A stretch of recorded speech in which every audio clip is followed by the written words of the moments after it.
জাতিসংঘের এই সিদ্ধান্তকে আমিও একদিকে কিন্তু সাধুবাদ জানাই আমি আমার পয়েন্ট অফ ভিউতে। কারণ আমিও চাই না আমার দেশের আইন শৃঙ্খলা বাহিনীর হাতে আমার দেশের মানুষ অন্যায়ভাবে নির্যাতিত হোক। দেশে আইন আছে, আইনের প্রয়োগ করা হবে, আদালত আছে, আদালতে তাকে শাস্তি দেওয়া হবে, ব্যক্তিরা শাস্তি খাটবে। কোনো রকম অত্যাচার এনকাউন্টার এগুলা কখনোই উচিত না।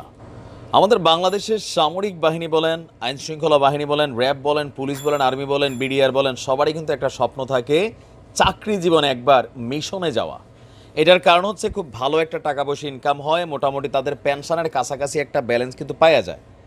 বাট এবার দুঃসংবাদ আছে, যারা এই বাহিনীগুলোতে কাজ করছেন কিন্তু আপনি আপনার পদ বা পোশাককে ব্যবহার করে কোনো অন্যায় কাজ করছেন, কোনো রকম মানবাধিকার লঙ্ঘন করছেন, আর যদি প্রমাণ হয় আপনি কইতে পারতেন না যে আপনার নাম কখন লিস্টে উঠা যাবে, তাহলে শান্তিরক্ষী মিশনে যাওয়াটা আপনার বন্ধ হবে।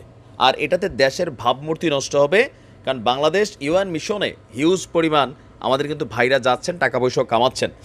চরম মানবাধিকার লঙ্ঘনে জড়িত আইনশৃঙ্খলা বাহিনীর কর্মকর্তাদেরকে শান্তিরক্ষা মিশনে পাঠানো নিয়ে ডয়চে ভেলের যে রিপোর্ট ছিল, সেই রিপোর্টটা উদ্দেশ্য প্রণোদিত ছিল। তবে রিপোর্টটা উদ্দেশ্য প্রণোদিত হলেও জাতিসংঘ যে সিদ্ধান্ত নিয়েছে আমি সেটাকে সাপোর্ট করি।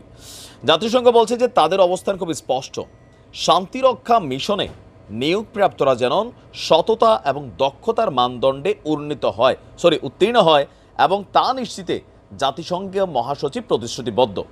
আন্তোনিও গুতেরেসের মুখপাত্র বলছেন, শান্তিরক্ষা মিশনে নিয়োজিতদের বিরুদ্ধে মানবাধিকার লঙ্ঘনের অভিযোগ যদি প্রমাণিত হয় তাকে মিশন থেকে বাদ দেওয়া হবে। আমরা দেখছি যে আইনশৃঙ্খলা বাহিনীর কর্মকর্তাদের জাতিসংঘের শান্তিরক্ষা মিশনে পাঠাচ্ছে বাংলাদেশ এবং শ্রীলঙ্কা। বিশেষ করে বাংলাদেশ থেকে মানবাধিকার লঙ্ঘনে জড়িত অসংখ্য কর্মকর্তাকে শান্তিরক্ষা মিশনে পাঠানো হয়েছে।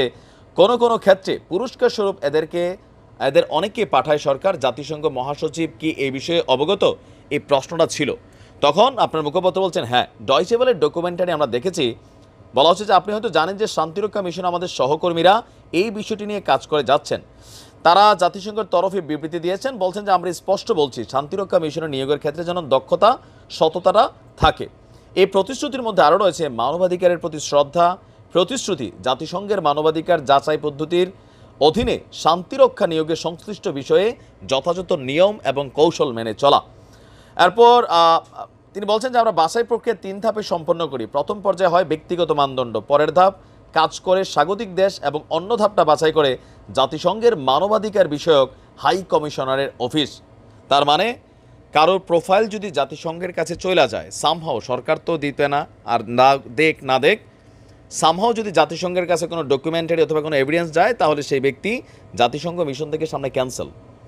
আমরাও চাই ভাই আইনশৃঙ্খলা বাহিনী আমাদের ঘরের লোকই, তাই না? আমরাই তো কেউ পুলিশ, আর্মি, বিডিআর, আবার আমরাই ক্ষমতায় থাকলে একদল অন্য দলকে আইনশৃঙ্খলা বাহিনী ব্যবহার করে মাঝে মাঝে নিপীড়ন অত্যাচার করি। এটা কখনোই উচিত না। তবে যারা স্বেচ্ছায় এই ধরনের কর্মকাণ্ড করবেন, শান্তিরক্ষা মিশন তো বাদ যাবেই।